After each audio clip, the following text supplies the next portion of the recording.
بسم الله الرحمن الرحيم. السلام عليكم ورحمة الله. بسم الله الرحمن الرحيم. الحمد لله وحده، والصلاة والسلام على من لا نبي بعده، وعلى آله وصحبه أجمعين، وعلى من اتبعهم بإحسان إلى يوم الدين. أما بعد، أعوذ بالله من الشيطان الرجيم.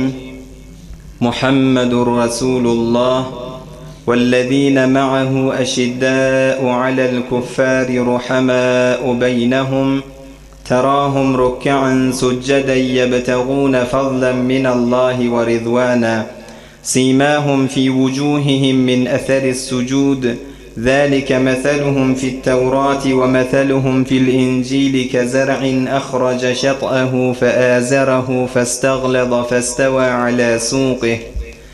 فاستوى على سوقه يعجب الزراع ليغيظ بهم الكفار وعد الله الذين آمنوا وعملوا الصالحات منهم مغفرة وأجرا عظيما. صدق الله العظيم. Hürmetli başımızın tacı ustadlı, dil doğalı hazdedili, mümin, musulman, yaş, cavan oğlullah, Huday Tebarek ve Teala hemmenizin ettiyen taat, ibadatlarınızı öz fazl-ı kerem bilen kabul etsin. Huday Tebarek ve Teala dergahına kaldırıyan kollarınızı, açıyan ellerinizi, eserinizden çirim, din dünyanızdan çirim ettiyen hayır dualarınızı Allah hemmenizden kabul edip, hayır maksatlarınızı Allah ata etsin. Huday Tebarek ve Teala emniyeti başımızdan ayırmasın. Huday Tebarek ve Teala can sağlık, yurt parahatçılığı başımızdan ayırmasın. Allah dini celeselere bereket verip, aytyan eşdiyerlerden kabul edip, aytyan eşdiyerlere emel tevfiqin verip, aytyan eşdiyerleri eçerleri bilen dünya ahir saadet versin beyik Allah. Bu gecedeki gurrunun içinde ağzalacak, bahsedilecek mevzulu Müslüman doğullu evunçakti hidayet Allah'ın eline. Yani yürekle imanı öwürjek bolsa da, yürekleri imandan dändirjek bolsa da, Huday yürekler taate tevfik berjek bolsa da, Huday Tebarek ve Teala gafletten yürekler çıkarjak bolsa da hidayet tevfik Allah'dan. İkincisi, kepleyen sözümüz, ağzımızdan çıkaryan keplemize beter dikkat etmeli Müslüman doğullu. Ağzından çıkaryan keple, kän işleyes, gece gündüz işleyes, yetirip başaramazak. Ağzından çıkyan bir näçe kelamla va kufriyat bolýa. Yani sen özüň şayet ay bıjagaz gurrun näme ağzından çıkardım hiç tat kim diýdiň, emma Hudaýyň ýanyna we huwa indallahi azim, Allah'ın ýanyna beter olokon kep.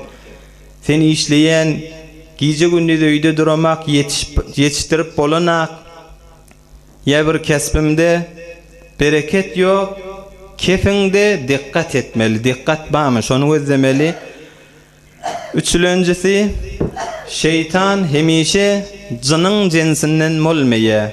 Kâda vaqtta yaş oğlullah, Sure-i Nas okuyamızda minel cinneti ve nas. Şeytan hemişe cin mol gelmeye başına. Seni azdıryan, öz elin bilen öz gavryň gazdyryan hemişe jinne. Kän wagtda saňa bir insanla da seni öz elin bilen öz gavryň berdaýdylýa da öz eli bilen gavryň gazdy diýilýär. Yani saňa bir ýoldaşly da sebep bolýanmışdyk. Adam öz gavryny öz eli bilen gazmana, yani helak bolmaklygyna. Dördülenji inşallah şu gurrunun içinde geljek mowzula hiç dady yeňil sanama. Ağzından çıkaryan kefin, bolyan güne, hiç dady yeňil sanamallada. O yeňil sanayan zadyň izi ulolup gitýänmişdik. Ewnçäki hidayet Allah'ın elinde. Bir mübarek sahaban gurrunu atasy kafir bolsa da İslam'ın olokon düşmanı bolup Kur'an-ı Kerim'de Huday Teala "Zerni ve men halaqtu vahida." Ey Resulullah aleyhissalatu vesselam, senin ne işin olmasın, ol adamy meni Hudaý bilen onu sen özümiz bile goý, men özüm onu hesabyna yeterin. Oň hesaby men bilen diýip Allah şona aýtdy. Emma şoň ogly Hudaý Taalaň gyljy bola kadany imanyň içine girip İslamy ulakon hizmetler etdi. Hidayet Allah'ın elinde. Bir tabiillaň miri Resulullah aleyhissalatu vesselam dünýeden geçenden soňra enemiz Hazreti Ümmü Seleme radıyallahu anhaga sataşýa.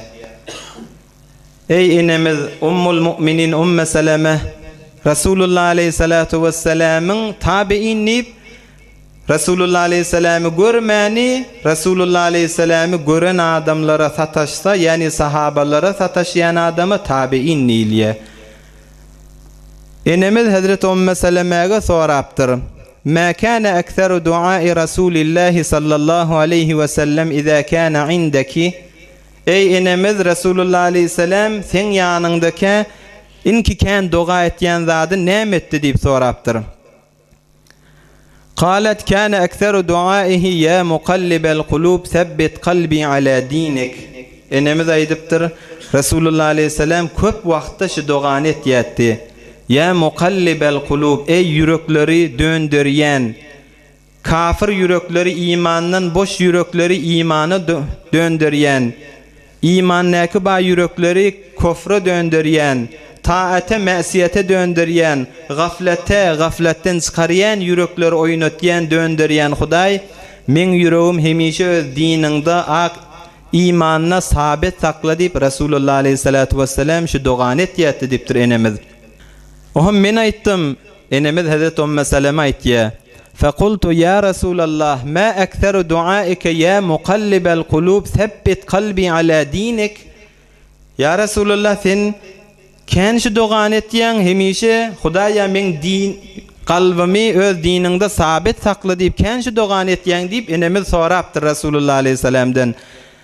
Şu wagtda Resulullah aleyhissalatu vesselam aýtdy, adamlaryň yürekleri Hudaý tebarek we taala cism sabit etmeli bizim akidemizde. Ýöne düşündürmeden sirim Resulullah aleyhissalatu vesselam aýtdy, Hudaý taala adamlaryň yürekleri Allah'ın barmaklarynyň arasynda halany sabit saklaýa, dinini halany taýdyryp göberýär diýipdir. Nauzu billah. Oham şon kän dilemeli zat Allahümme sebbit kalbi ala dinike diýip Resulullah aleyhissalatu vesselam'ın kän etýän dugasy müştik şu musulman dogullu. Hatta şu zamanada Hudaýdan kän dileýliň. Gözümüz her zatlar görüp duran wagtynda, kulagymyz her zatlar eşitip duran wagtynda, dilimiz her zatlar kepläp duran wagtynda imanny ýaşaýyn diýen ýaş jawan oglan kän dilemeli adamyz namazlardan soňra Allahümme sebbit kalbi ala dinik türkmençeläp aýdy we diliň bilen Hudaýa men yüregimi diniňde öz ak imanyny sabit saklawer diýip kän dilemeli zadymyz şu musulman dogully. Ýagyn ýok diýilýär. Ýagyn ýok. Gar ýok. Su ýok. Hem ýerler gözleýän su boşapdyr. Ýagylly ýaganak. Garly ýok. Edepli ýok. Dine nisbet edep galmandyr. Haya galmandyr. Haya ýok. Yüreklerde iman galmandyr. İman zäfe düşüpdir. Ey jawan musulman dogully, yerden asmana näme zat gitýä, asmandan yere garşyn insin bir zat. Gözlemiz gurypdyr. Gözle Hudaý Taalaň ışkyna aglamaly gözle aglap bolanak, yürekle gatypdyr. Yerden näme zat asmana gitýär ki asmandan yere rahmet bolup gelsin musulman dogully.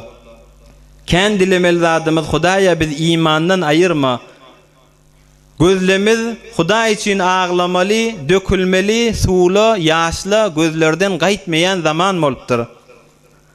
Gahramanlykda misal wurulýan Hazreti Eyyub peýgamber ala nabiyina we aleyhissalatu vesselam Hazreti Eyyub gahraman tanylýan nämede sabrda. Hudaý Taala bela wardyn Hazreti Eyyuba imtihan edip iýeren wagtynda Hazreti Eyyub nägile bolmany sabr edipdir. Hudaýa şu zatlar maňa ewurde berdiýmendir. Allah malyny alýa, Hudaýa ewurp berdiýmeýe. Oğlan uşağına liye Hudaya evurp berdimeye. Hatta cismine merizçilik geliye Hazreti Eyyub Peygamber yine Hudaya evurp berdimendir. Sabrediptir. Ozal Allah berdi, inni yok vaktini da jydayilla, yok vaktini göreyilla deyip bir kahraman savrda misal vurulyan Hazreti Eyyub Peygamber. Hazreti Eyyub'un gurrunu şimahal beter gerek bize. Hazreti Eyyub'a Huday Taala derd edip merizçilik beriye kulli cismine. Hazreti Eyyub'un cismi meriz bolupdyr. Hazreti Eyyub'un merizçiligi dünýäň merizçiligi. Cismine bir dert gelipdir. Emma zahiri merizçilik cisminne vücudunda bolsa da içinne saglyk barmışdyk, Hudaýa iman barmışdyk, muhabbet barmışdyk. Saglyk yüreginde ba.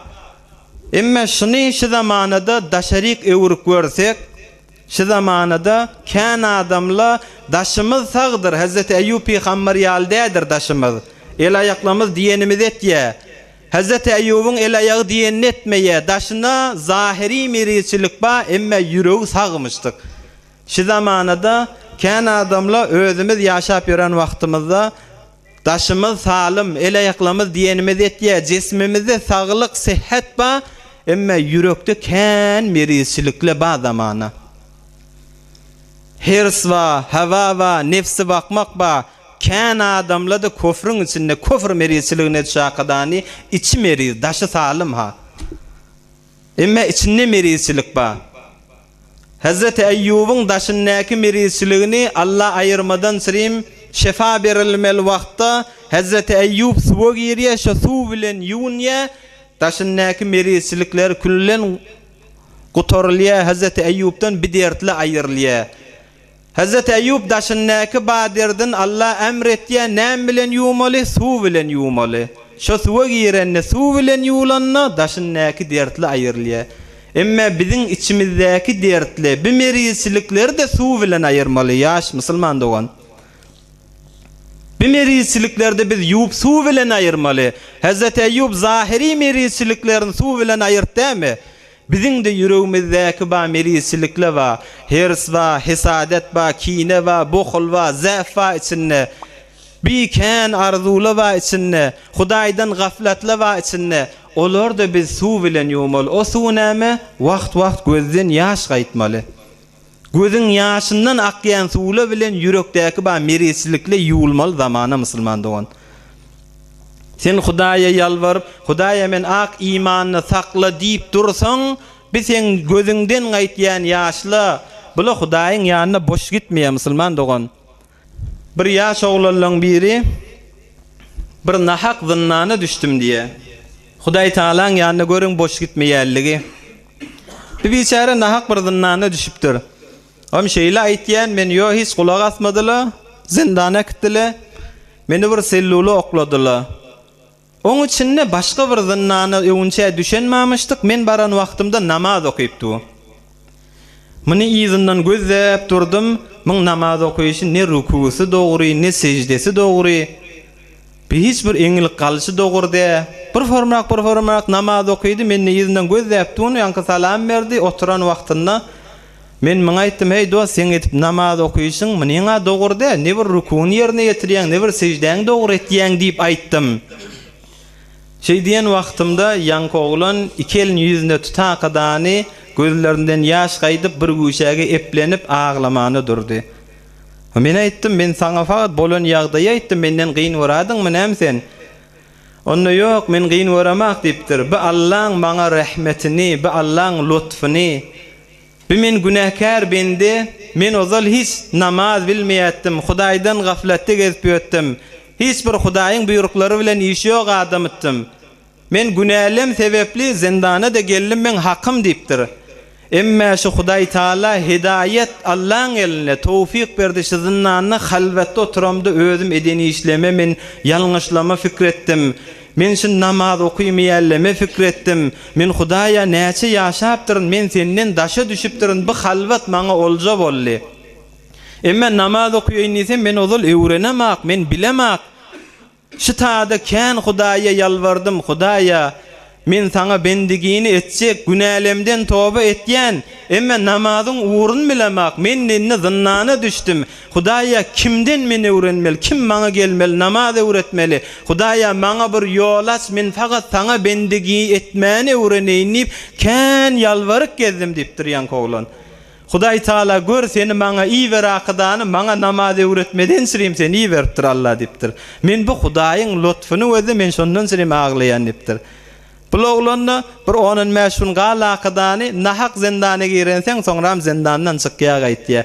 Görüň Hudaý Taala hidayet sen Allah bilen bolayın diýsen Allah her ýerde bolsaň da saňa ýetişdirýär dostlaryny. Hazreti Mevlana nagat awadan aýtdy. Ey besi ashab-ı kaf ender jahan pehluye to pişe to has in zaman. Ashab-ı kahfi misal vurulýar da innahum fityetun amanu bi rabbihim. Ashab-ı kaf her zamanada ashab-ı kaf ýaly ýaş oglulla bada. Kur'an-ı Kerimde Hudaý Taala nämäni misal tutsa her zamanada şo jüre ba. Ashab-ı kahfin gurrun o geçen wagtlarda de her zamanada şo jürele ba. İmana daýawdurjakla ba. Ger hizaran dam başat der kadem çonto bamay ne başat hiç gam. Sen ýolunda her naga tuzakla bolsa bolasyn. Her naga sen ýolunda damla bolsa bolasyn. Hudaý bilen bolongdan soňra hiç gam ýokmuş musulman dogolla. Sen hatta bir hiç kimin sataşmaýan ýerinde barmaýan ýerinde de Allahdan sen dilesen ihlas bilen aglasaň okur gözden ýaş çykar diýeni Hudaý Taala ýetişdirýänmişdik musulman dogon. Pes ewünçäki hidayet Allah'ın elinde. Hidayete düşellen biri Seyfullahil Meslul, Allah'ın keskir kılıcı lagaby alan tarihte bir billenen mübarek sahaba Hazreti Halid ibn Velid radıyallahu anh. Hazreti Halid ibn Velid'in ozal gurrunlaryny kän eşdenlersiňiz.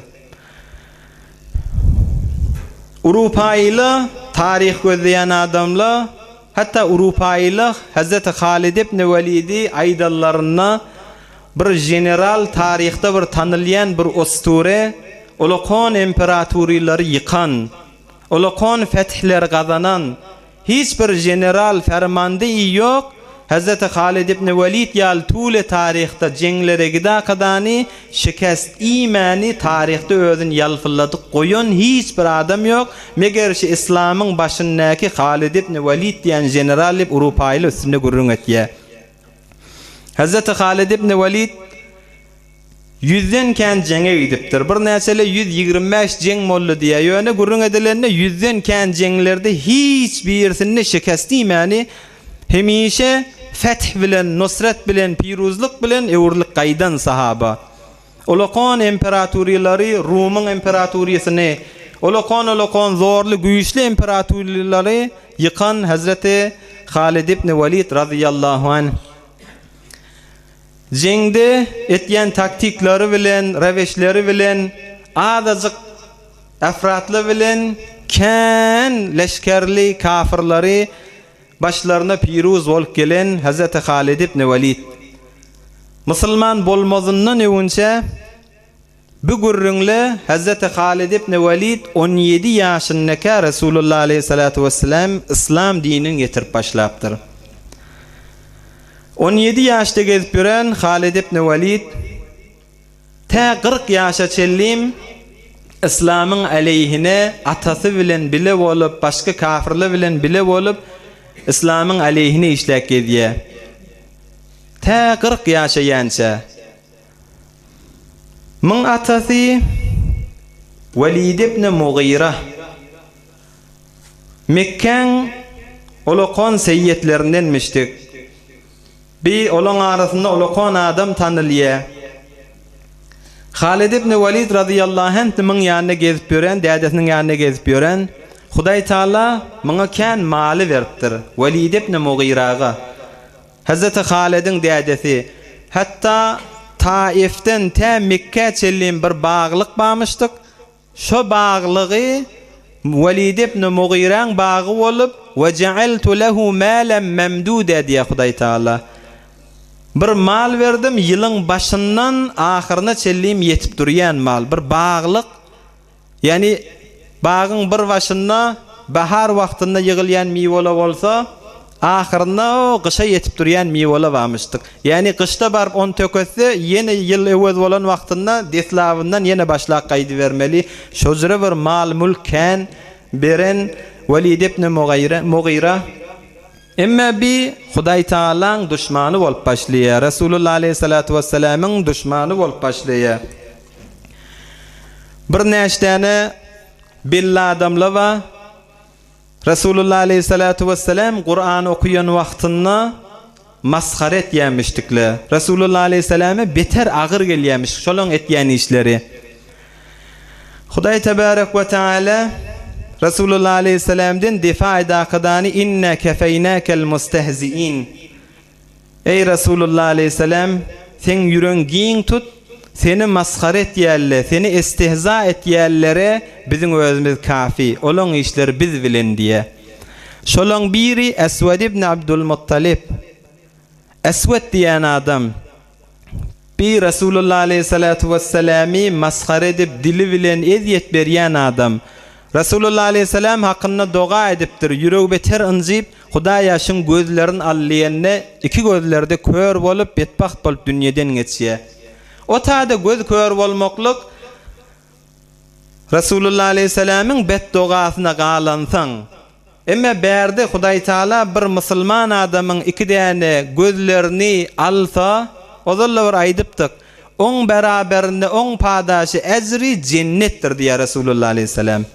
Bir adam iki gözlerini ellen berse, Hudaý Taala'n ýanyna oň derecesi, oň sogaby cennetdir dipdir Resulullah aleyhissalam. Be Eswed ibn Abdülmuttalib bir Resulullah aleyhissalamyň hakynda bedduga edip, Hudaý ýaşyň gözlerini al, şimeň yüreğime agyrtýar diýip bir Resulullah aleyhissalamyň beddugasyna galanlaň biri. İkincisi Eswed ibn Abdiyagus diýen beter antiçýän adammışdyk be. وَلَا تُطِعْ كُلَّ حَلَّافٍ مَهِينٍ hakkında ayet nazil bolýar.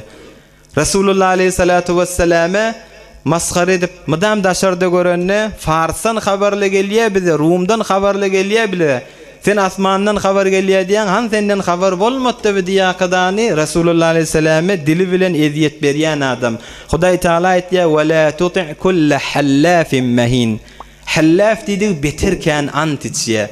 Bu bir biderek kılık biderek adam da varmıştık ha. Ya şoğlallah, keplemizde eyyem ağzımızdan ant kelimeler çıkarıp vallahi en tek bir zatlardan süreyim vallahi deyip durmaklık biderek adamlardaki bahsef etmiştik.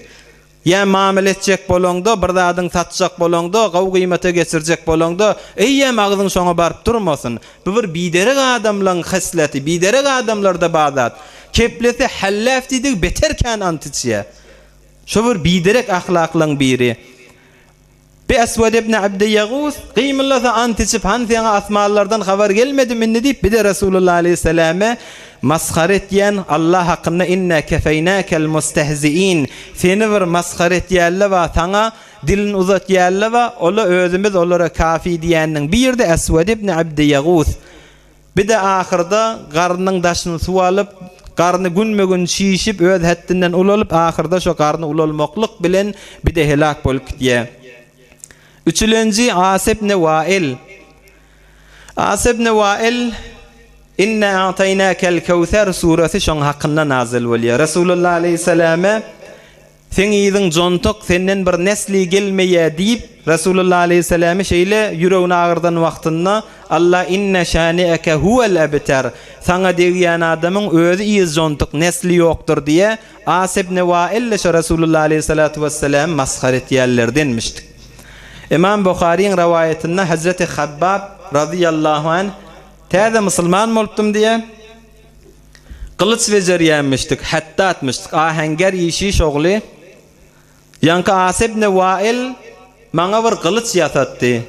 Men awodallap teýýarlap kılıçyny eltip beren wagtymda ol aýtdy maňa, eşitdim sen Muhammedin ýerine düşýän aleyhissalatu vesselam. Diniňden ewrilseň bezeren kireyin iki edip bereyin. Ewrilmeseň de saňa hiç kirey ýok.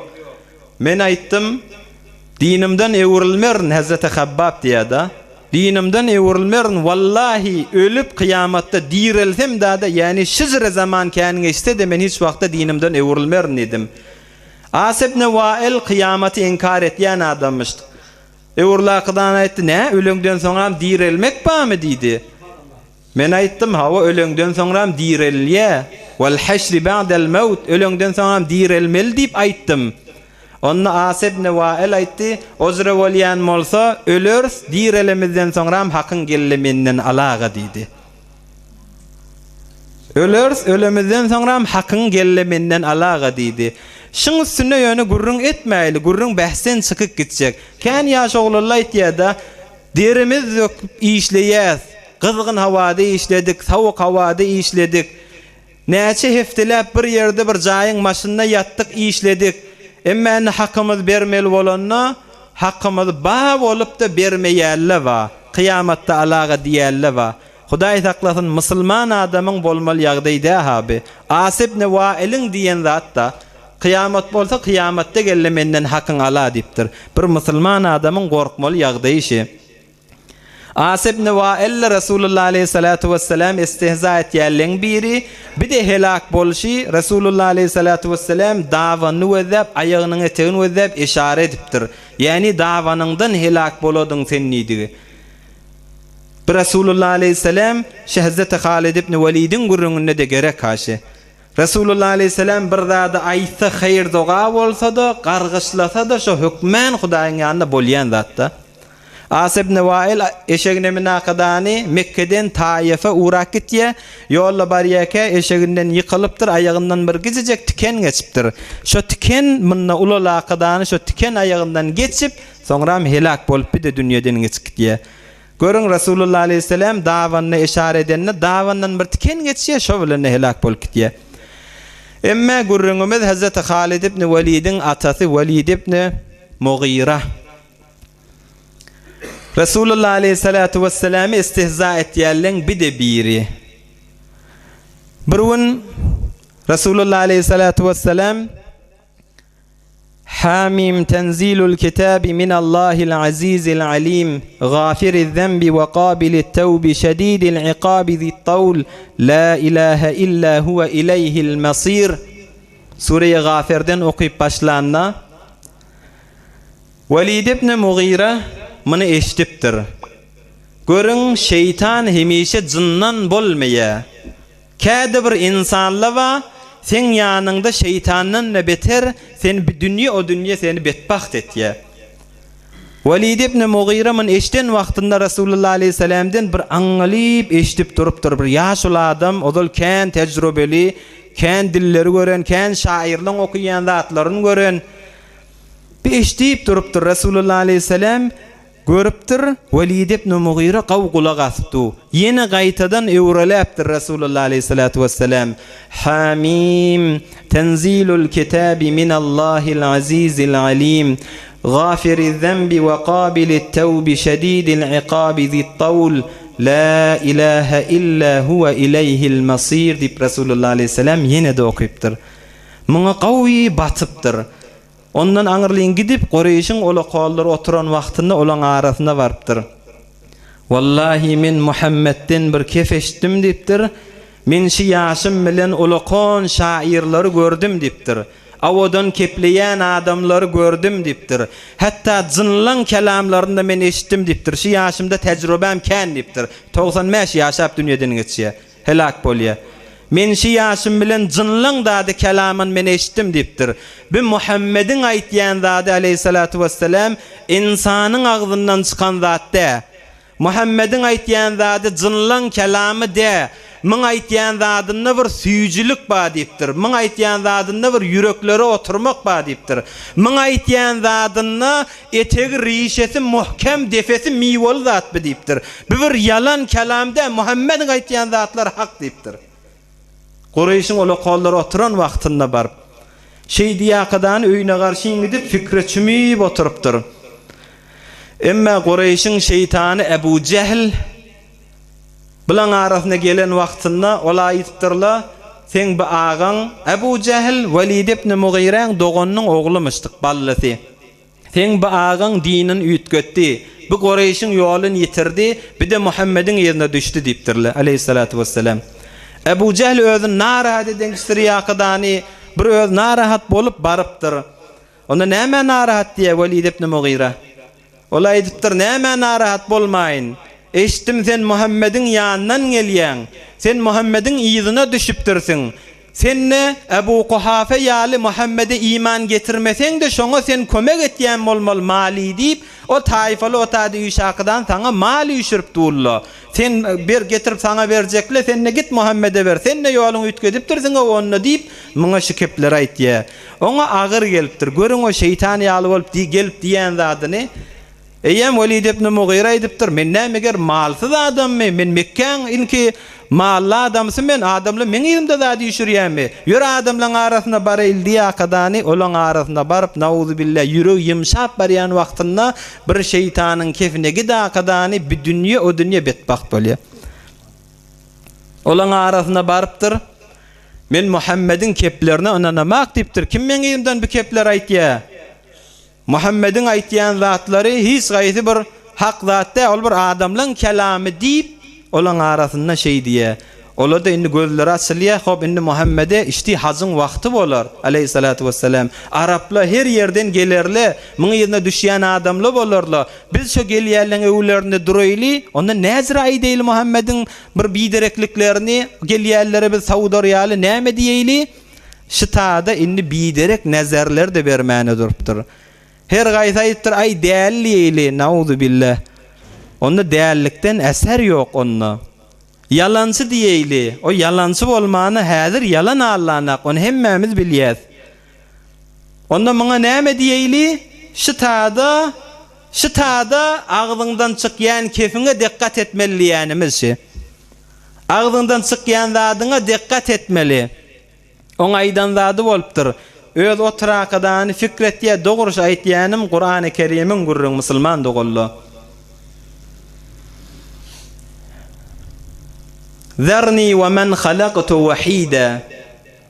Hudaý Taala aýtýar, meni Velid ibn Mughira bilen özüm goý.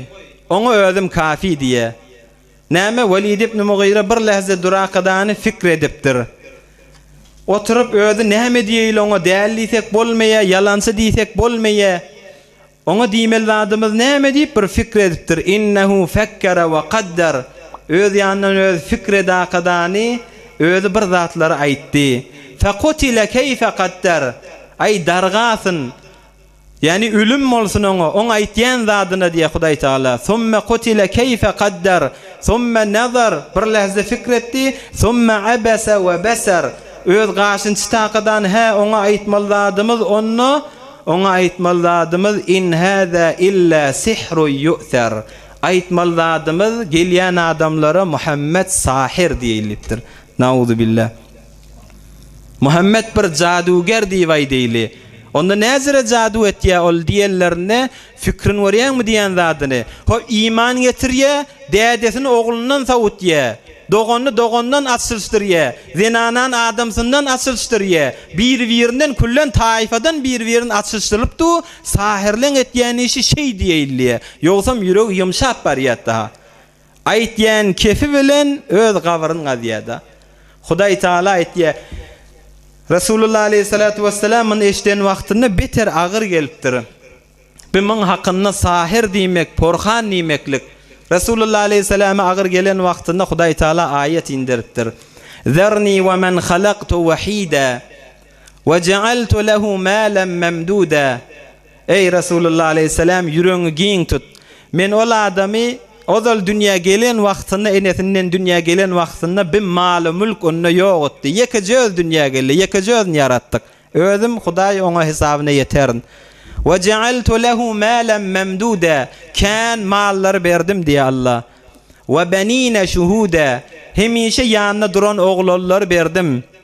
10 tane oğlu varmıştık. Hazreti Halid ibn Velid de biri. 10 tane oğullar berdim hemişe atasının yanına.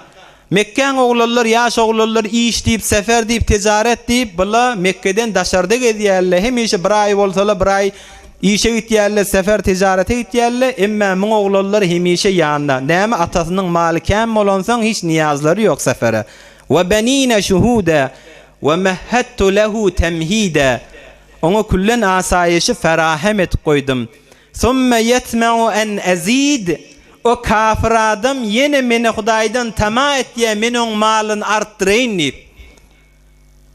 O men düşmanım olup yine de tama et diye menin malın arttırayın deyip. Kella innehu kâne li âyâtina anîdâ. Ola ityanı bolmor. Ola ityanı bolmor. O bizim ayetlerimize düşman molli. O bizim peygamberimize düşman molli.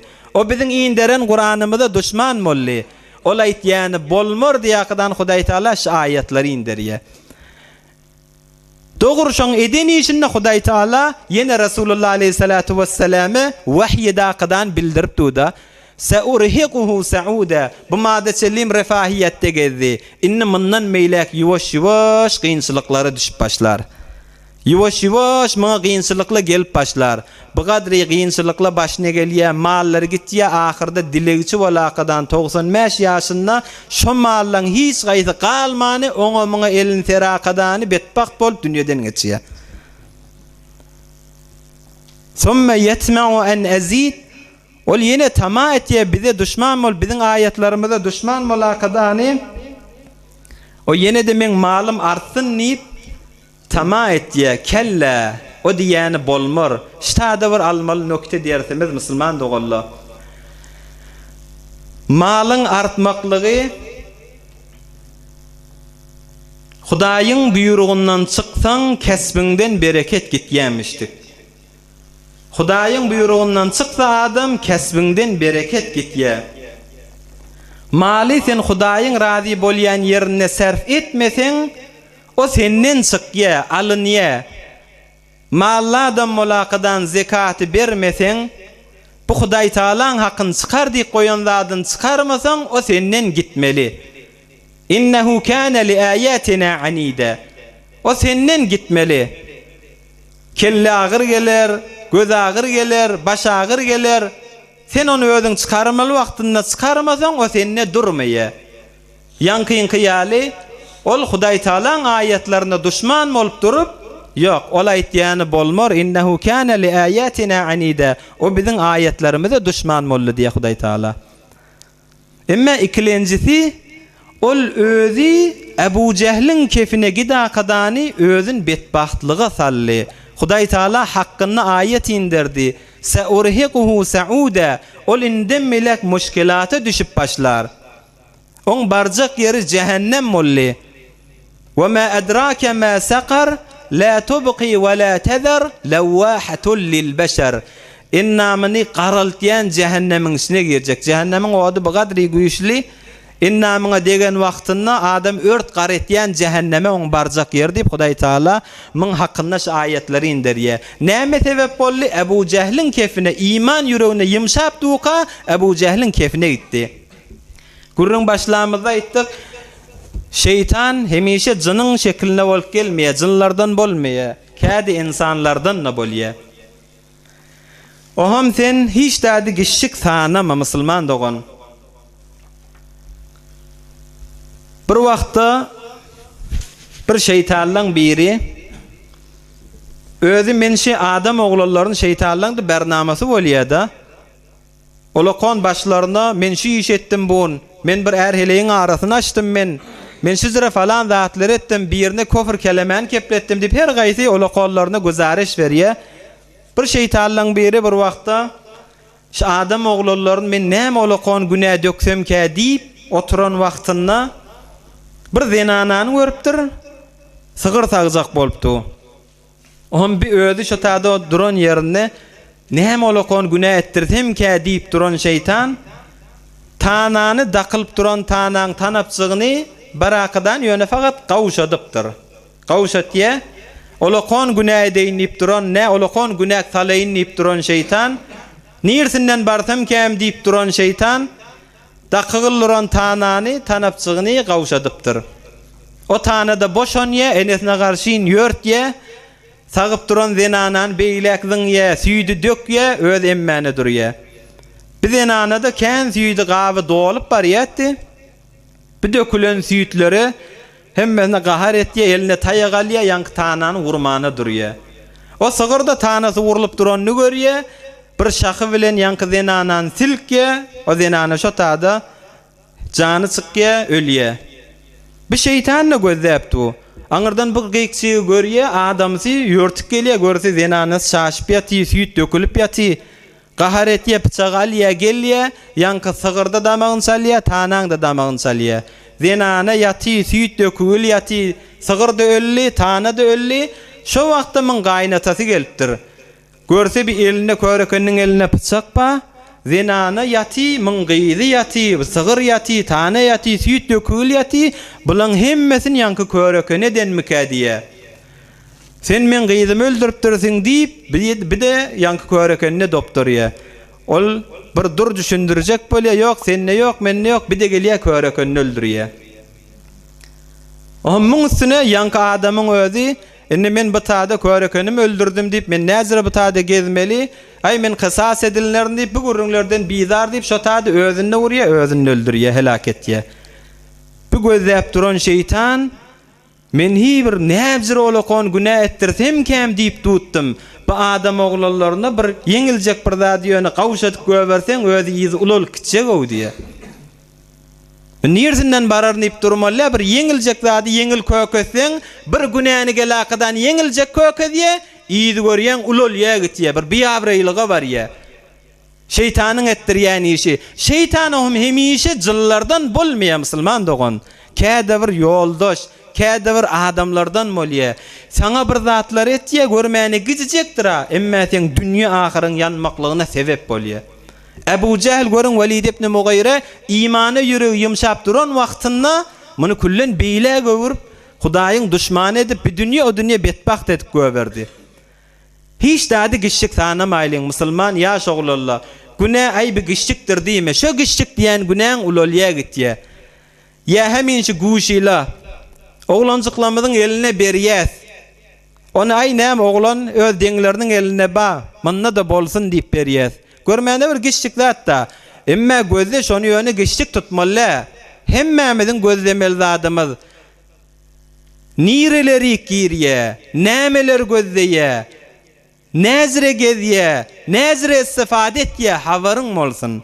Gyýda oglanyň eline berýän, haçallarda ýatýar, haçan elini alýar, näzire içinde gezýär, nämele bilen wagtyny geçirýär, habaryň bolsun. Görmäni gijijek zat soňram ulolýar gitýär.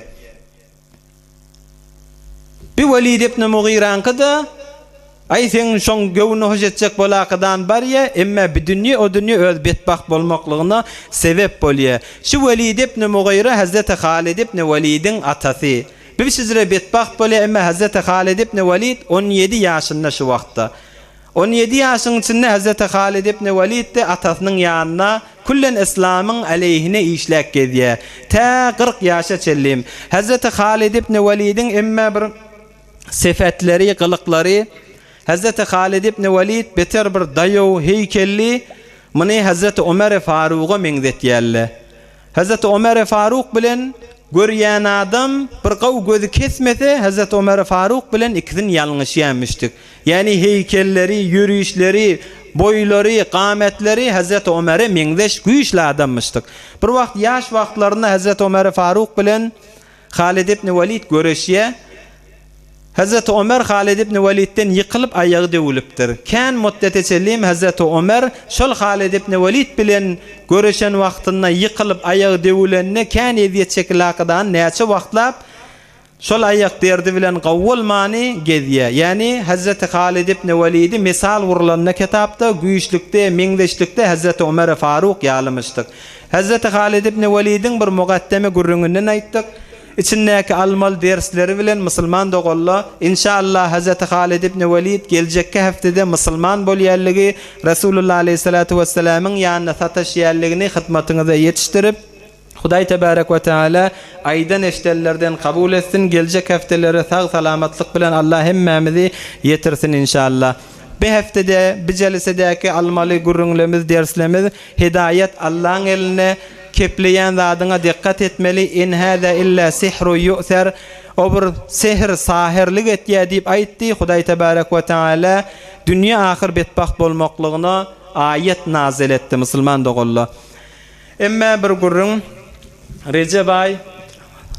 Recep ay, Şaban ay, Allah hemmenize mübarek etsin. Resulullah aleyhissalatu vesselam Allahümme barik lana fi Recebin ve Şaban ve bellighna Ramazan. Hudaya bize Recep bilen Şaban'a bereket ver ve bizleri sağ salamatlık bilen Ramazan ayı yetiştir deyip Resulullah aleyhissalatu vesselam'ın mübarek ettiyen duasımıştık. Recep bilen Şaban Ramazan ayı bir teyyarlık görmene fırsat. Recep bilen Şaban bir iki tane köfri bizi Ramazan ayı yetiştirmene. Yani bu aylarda önküden etyen işlemimizi arttırmalı, te Ramazan'a teyyar bolur yali. Huday tebarek ve teala Recep bilen Şaban'ı hemmemize mübarek edip, bu aylan kadırın bilip giyceleri, günnizleri, bereketin içinde hemmemiz bolmaklık Allah hemmemize tevfik versin inşallah. Geçen celesede enemiz Hazreti Cüveyriye radıyallahu anha Resulullah aleyhissalatu vesselam bilen bir bolon yağdayı vatdi. Aramızda geçen hafta yoklara. Resulullah aleyhissalatu vesselam bir gün erti namaz okuyup çıkıya gittiye. Enemiz Hazreti Cüveyriye okuyan namazlığının üstüne kuşluk vakta çelliyim oturuya. Resulullah aleyhissalam evurluk gelenine sen hazır da otayın mı? Men şu giden vaktimin içinde bir neştane kelimeleri 3 gaytar ayttım. Sen şu mahala çelliyim, kuşluk vakta çelliyim, oturup aydan tesbihilen, zikirlen hemmesin bir yerde koysak, men şol tanam 4 tane kelimelenme, şolar 3 gaytar ayttım, şolarda terediğin bir başında koysak, menkile senkiden ağır gelir diptir Resulullah aleyhisselam. Şol mübarek aydılan Resulullah aleyhisselamın tesbihisi inşallah ya şoğlullah aranızda neferi birin berer, gayrat edin yenilecek zat, emme soğab kan zat. Bizim ummatımıza olukon bir olca zattır. Azıcık soğaplı bilen, azıcık zikirli bilen kan soğaplar Allah beriye. Te erti namazdan kuşluğa çelliyim oturan enemiz, soğabın bir yerde koysan, men neşten aydan tesbihlemin soğabın bir yerde koysak, menki senkiden ağır gelir diptir Resulullah aleyhissalatu vesselam. Ol tesbihlede Subhanallahi ve bihamdih adada halqihi ve rida nefsihi ve zinete arşihi ve midade kelimati. Gayrat edin özünüz namazlardan sonra gezip yökeniz diliniz öğreniştirin. Çon manası min Allah'a tesbih aytyen, subhanallah diyen, elhamdülillah diyen, adada halqi tamam Hudayın yaradan zatlarının tedadı çellim deydin molya. Ve rida nefsi min subhanallah aytyen, elhamdülillah aytyen, tamam Allah'ın öz razı bolcak miqdarı çelli deydin molya. Ve zinete arşih ulu arşın vezni çellim men Hudaya tesbihu hamd aytyen deydi molya. Ve midade kelimati Allah'ın tamam ilminin tanı çelli. Huday Teala Kur'an-ı Kerim'de aytya Hudayın ilmi eger okyanusla deryalı joher bolsa, tamam yerdeki bağlan hemmesi kalem bolsa, Hudayın ilmin bir baştan batırıp yazıp başlasalar, Hudayın kelamı tökönmer, Hudayın ilmi tökönmer. Deryalı okyanusla quriyal galar, Hudayın ilmi tökönmer.